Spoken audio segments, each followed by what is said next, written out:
Savannah, Georgia welcomes about 17 million visitors annually. It is the home of many events and historic sites. Situated along the East Coast, James Oglethorpe settled here in 1733, and Georgia became the 13th colony in what would later be called the United States of America. Spanish moss dangles from the branches of oak trees all throughout Savannah's historic squares. In fact, it is not a moss at all. It is considered an air plant and feeds on dust, moisture, and other particles that are carried by the wind. This plant was used during the early days of the colony to stuff mattresses and upholster different pieces of furniture. The moss was often gathered from the trees, washed, dried, and prepared for use.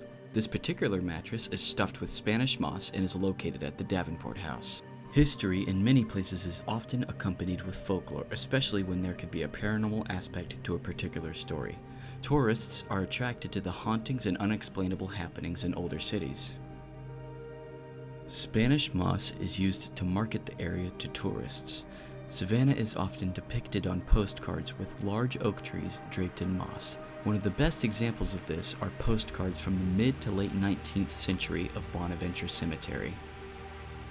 Bonaventure Cemetery has become one of the main tourist attractions in Savannah, Georgia. It is the setting of the novel Midnight in the Garden of Good and Evil and is a working cemetery maintained by the city of Savannah. There are now more than 400,000 visitors to Bonaventure annually because of the book. Spanish moss hangs from the trees and sometimes rests atop the graves of past loved ones. Many say that it is the hair of the dead. Given the number of deaths in Savannah and its surrounding areas, this makes sense. It is often said that there are disembodied laughs, cries, and even sightings of ghostly children playing throughout the grounds. Tourists often have an idealized version of the South and what they think it is. This can sometimes lead to misconceptions. People come down here and they think that it's all these beautiful trees and they want to talk about the Victorian homes and how much they love the Victorian times and it was the most beautiful time.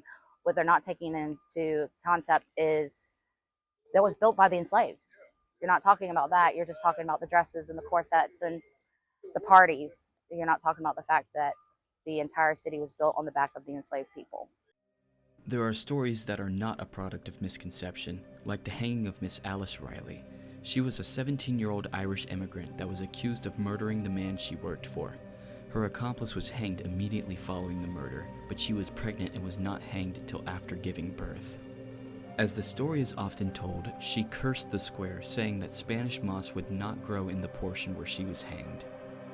Stories like this are one of the driving forces of tourism. The tour guides often change dates, times, and facts to make a story more interesting or make it easier for young audiences to understand.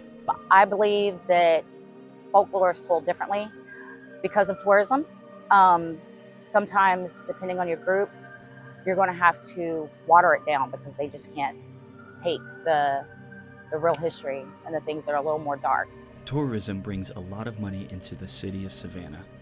The tour guides bring the well-known and not so well-known stories to life and drive tourism by relating the stories to the local flora and fauna.